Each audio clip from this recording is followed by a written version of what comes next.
আজকে এই আমটা আপনাদের দেখাবো, বিশ্ববিখ্যাত আম টম ইজেসি বলে এটাকে, তবে সংক্ষেপে এটাকে টিজেসি নামে বিখ্যাত। শ্রীলঙ্কার আম এটা হচ্ছে সেই 12 মাসি আম, যে ফলন খুবই ভালো। করা 90 ভাগ গাছে বছরে দুবার ফলন হয়। নমস্কার, আমি শান্তনু, বাগানবাড়িতে আপনাদের সকলকে স্বাগত। আজ আমি চলে এসেছি ভারত সেরা এক বিখ্যাত আমের নার্সারি।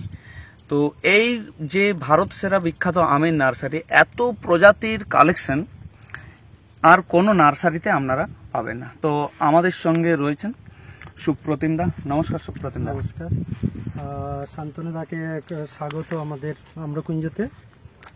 আজকে এই আমটা আপনাদের দেখাবো, এটা হচ্ছে বিখ্যাত আম, বিশ্ববিখ্যাত আম টম ইজেসি বলে এটাকে, তবে সংক্ষেপে এটাকে টিজেসি নামে বিখ্যাত। টিজেসি ম্যাঙ্গো আপনি যদি গুগলে সার্চ করেন তাহলে দেখতে পাবেন। শেপটা দেখুন, গুগলে সার্চ করে আপনারা মিলিয়ে নেবেন শেপটা। এটা হচ্ছে টিজেসি ম্যাঙ্গো। এটা ছোট সাইজ, সদ্য হয়েছে আমটা। হ্যাঁ, এক্ষুনি আমরা এটাকে করতে গিয়ে ভেঙে গেল আমটা। এই যে এই জায়গাটাই ছিল দেখুন। যাই হোক, তো এটা টিজেসি ম্যাঙ্গো। টিজেসি বেসিক্যালি এটা শ্রীলঙ্কার আম এবং খুব বিখ্যাত আম, ভীষণ বিখ্যাত আম। এটার বিখ্যাত হওয়ার পেছনে অনেক কারণ আছে। প্রথম কথা হচ্ছে যে দেখবেন যে বেশিরভাগ মানুষ সারা বছর আম খেতে চান, অল টাইম 12 মাসি আম। কেউ ফোন করলে বেশিরভাগ কাস্টমার দেখি বলেন 12 মাসি আম কি আছে। তো এটা হচ্ছে সেই 12 মাসি আম, যেটা পৃথিবীর সেরা 12 মাসি আম বলা যায় এটাকে। মানে এর থেকে ভালো 12 মাসি আম পৃথিবীতে আর কিছু নেই এই মুহূর্তে। তার অনেকগুলো কারণ আছে। প্রথম কথা হচ্ছে যে আমের যেটা এই মুহূর্তে দরকার, চাষিরা যেটা চাইছেন, বা যারা ছাদ বাগানিরা যারা আম গাছ লাগাচ্ছেন, তারা বেসিক্যালি হাই ডেন্সিটিতে করতে চাইছেন, ছোট জাত চাইছেন, বামন প্রজাতির জাত। এটা সেরমই একটা জাত। এটা ফলন খুবই ভালো, প্রচুর ফলন হয়। এবং আমরা দেখেছি যে মোটামুটি শতকরা 90 ভাগ গাছে বছরে দুবার ফলন হয়, যেটা অন্য কোনো জাতে দেখা যায় না। শতকরা 90 ভাগ গাছে বছরে দুবার ফলন, এটা অন্য কোনো জাতে দেখা যায় না, একমাত্র এই জাতটাতেই দেখা যায় যে শতকরা 90টা গাছে বছরে দুবার ফলন হচ্ছে।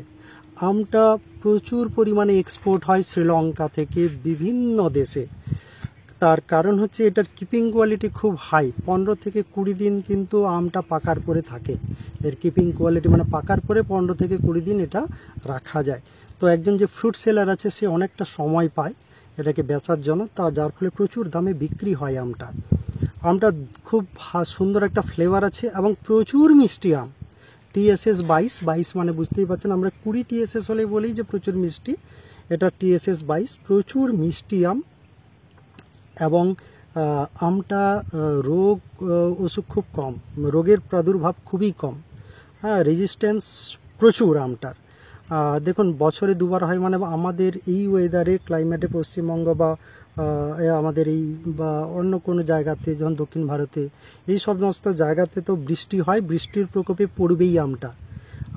দেখুন, এই আমটা কিন্তু প্রচুর বৃষ্টি, লাস্ট 2 মাস প্রচুর বৃষ্টি হচ্ছে আমাদের। নিম্নচাপ পরপর বেশ কয়েকটা হলো, বন্যা হয়েছে জানেন আমাদের এই সব এলাকায়। তাও দেখুন আমটা কিন্তু কোনো ইনফেকশন নেই, আমটার ওপরে কোনো প্রকার কোনো ইনফেকশন নেই। তো আমটা পেকে গেলে হলুদ রং হয়। আর এটা বেসিক্যালি এখনও এক্সপোর্ট হয় বেসিক্যালি, বা আমাদের ইন্ডিয়াতে আপনি সুপার মলস বা এয়ারপোর্টে হয়তো দেখে থাকতে পারেন, প্রচুর দামে বিক্রি হয় আমটা। আর আমটার আরেকটা বিশেষত্ব হচ্ছে যে এটা ফাইবারলেস বলা যেতে পারে, টেবল ম্যাঙ্গো বলা যেতে পারে। হ্যাঁ, এটার শুধুমাত্র যে পাকা আম খাওয়া হয় তা না, এটার ফ্রুট স্লাইস তৈরি করে, ফ্রুট স্যালাডও তৈরি করে। হ্যাঁ, অনেক প্রকার মানে আইটেম, আমের বিভিন্ন প্রকার আইটেম এটা থেকে তৈরি হয়। সেটা আমি দেখেছি, খেয়েওছি বিভিন্ন প্রকার আইটেম। তো একদিক থেকে বলা যায় যে এটা একটা মানে ক্রেজ আসতে চলেছে এই টিজেসি ম্যাঙ্গোর ভারতবর্ষে। তো খুবই ভালো আম। স্বাভাবিকভাবেই আমরা প্রথমে এখানে রিলিজ করেছি কিছুদিন আগেই আমটা।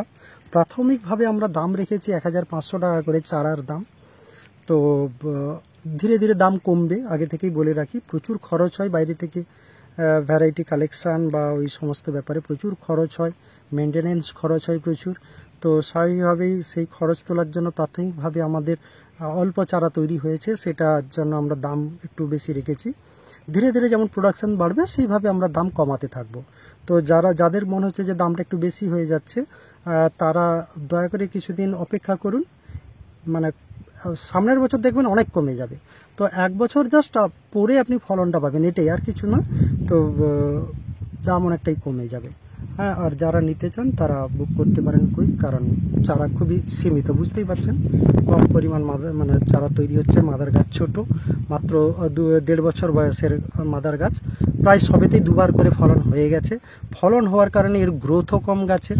বছরে 2বার করে ফলন হওয়া মানে বুঝতেই পারছেন গ্রোথ খুবই কম, গ্রোথ হওয়ার সময়টা পায় না, গ্রোথ কম থাকে 2বার করে ফলন হওয়ার কারণে। সেই জন্য ক্যানোপি খুবই ভালো। প্রত্যেকটা গাছ দেখাতে পারেন, এই যে দেখুন। আর আমরা তো মানে ভিনিয়ার গ্রাফটিং এবং জোড় কলম কন্ট্যাক্ট মানে অ্যাপ্রোচ গ্রাফটিং দুটোই আমরা তৈরি করছি। যেটা আপনাদের পছন্দ সেটা নিতে পারেন। স্বাভাবিকভাবেই জোড় কলমের চারার চাহিদা একটু বেশি থাকে, বিশেষ করে যারা ছাদ বাগানি বা কিচেন গার্ডেনে গাছ লাগাচ্ছেন তারা বেসিক্যালি জোড় কলমটাই পছন্দ করেন, কারণ খুব সহজে ক্যানোপি হয়ে যায়, ঝোপালো হয়ে যায় খুব সহজে গাছগুলো। সেই জন্য তারা সবসময় জোড় কলমটাই বেশি পছন্দ করে থাকেন। তো আমাদের কাছে 2 ধরনেরই জাত আছে, মানে চারা আছে, একটা ভিনিয়ার গ্রাফটিং, একটা জোড় কলম। আপনারা যেটা খুশি আপনারা অর্ডার করতে পারেন, আমরা প্রোভাইড করতে পারবো। আচ্ছা, শেষে লাস্টে এইটাই বলতে, মানে অনেকেই জিজ্ঞেস করেন বারবার ফোন করে যে কিভাবে তারা আসবেন এখানে। আপনারা যদি কলকাতার দিক থেকে বা খড়গপুরের দিক থেকে আসতে চান, কলকাতার দিক থেকে আসতে গেলে খড়গপুর হয়ে আসতে হবে। খড়গপুর থেকে আপনারা বাসে আসতে পারেন। খড়গপুর থেকে দাঁতন বাসে উঠতে হবে। দাঁতন বাসে এলে আপনাকে দাঁতনের জাস্ট আগের বাস স্টপ বামনপুকুরে নামতে হবে। বামনপুকুর বাস স্টপে নামলেই দেখবেন ওখানে আমাদের বোর্ড দেওয়া আছে, ডিরেকশান দেওয়া আছে। আম্রকুঞ্জ নার্সারির ডিরেকশান দেখে আপনারা ওখান থেকে আসতে পারবেন। ওখানে টোটো যদি নাও পান কল করবেন, বা আপনারা ওখান থেকে হাঁটার রাস্তা, অল্প একটু রাস্তা, ডিরেকশান দেখে আপনারা আসতে পারবেন। ওখানে এসে যে কাউকে জিজ্ঞেস করলেও বলে দেবে, বাট জিজ্ঞেস করারও দরকার নেই, বোর্ডটা দেখলেই বোর্ডে ডিরেকশান দেওয়া আছে, চলে আসতে পারবেন। আর কেউ যদি উড়িষ্যার দিক থেকে আসেন তাহলে সেই একই দাঁতন পেরিয়ে আসতে হবে বামনপুকুর বাস স্টপে, ওখান থেকে নেবে পূর্ব দিকে আসতে হবে। আর কেউ ট্রেনে যদি আসেন, আমাদের সব থেকে কাছে রেল স্টেশনের নাম হচ্ছে নেকুড়সেনি স্টেশন, যেটা বেল্লা এবং দাঁতন স্টেশনের ঠিক মধ্যবর্তী স্টেশন। সেই স্টেশন থেকে নেবে, ওখানে যে কোনো টোটোওয়ালাকে বললে, আমাদের আম্রকুঞ্জ নার্সারির কথা বললে স্বাভাবিকভাবে ওরা নিয়ে চলে আসে, কারণ প্রচুর কাস্টমার আসেন এবং ওরা জেনে গেছে। তো ওইভাবে আসতে পারেন, অথবা নেকুড়সুনি থেকে বাসে এলেও 1-2 মিনিট লাগে পাশে বামনপুকুর বাস স্টপে আসতে ওখান থেকে। হ্যাঁ, মানে 3 কিলোমিটার রাস্তা আমাদের নার্সারি নেকুড়সুনি স্টেশন থেকে। তো সেভাবেও আপনারা আসতে পারেন।